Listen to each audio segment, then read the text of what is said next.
With me today is Kathleen Flammia, and Kathleen is an attorney who specializes in elder law and Medicaid planning. I know many of you will recognize Kathleen because she is our legal expert on Active Lifestyles magazine.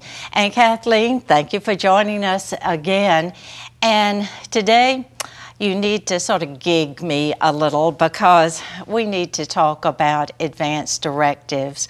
This is something I know I need to have, but I haven't done. But just start me out. What is my advanced directive? Serena, advanced directives covers various estate planning documents, such as a healthcare surrogate, which is the document that you sign allowing someone else to make healthcare decisions for you if you can't communicate or if you're mentally incompetent to consent to medical treatment. A HIPAA release, Health Insurance Privacy and Accountability Act, is a document that allows your private medical records to be accessed by someone else. So obviously, if you're going to ask someone to be your agent under a healthcare surrogate, you're going to want to make sure that the doctors and the hospital will in fact give that agent the information they need in order to make appropriate medical decisions for you. And lastly, the living will is the last document that is under the umbrella of an advanced directive. And a living will basically states your end-of-life choices. It states in writing, and I recommend it being in writing, although the law says it can be oral, in writing it states what your end-of-life choices are, whether you want to be kept alive by heroic measures, if you suffer from one of 3 medical conditions, and whether you specifically want artificial hydration or artificial nutrition.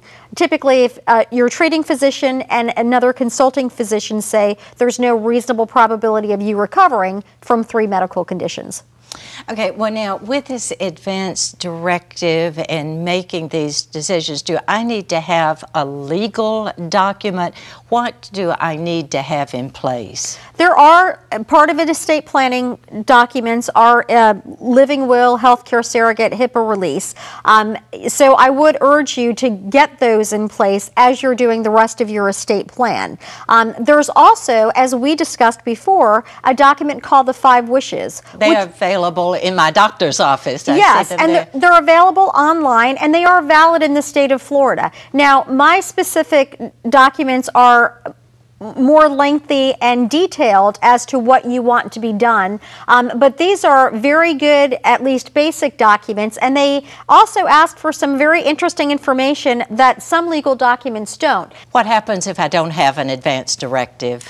What will happen is that the law will decide who will make those decisions for you. Oh. And you may be facing a guardianship if there's no one available to make decisions for you. I think you're making me realize that this is something I need to go ahead and do. Thank you so much, Kathleen, and I'll get to work on my advanced directive.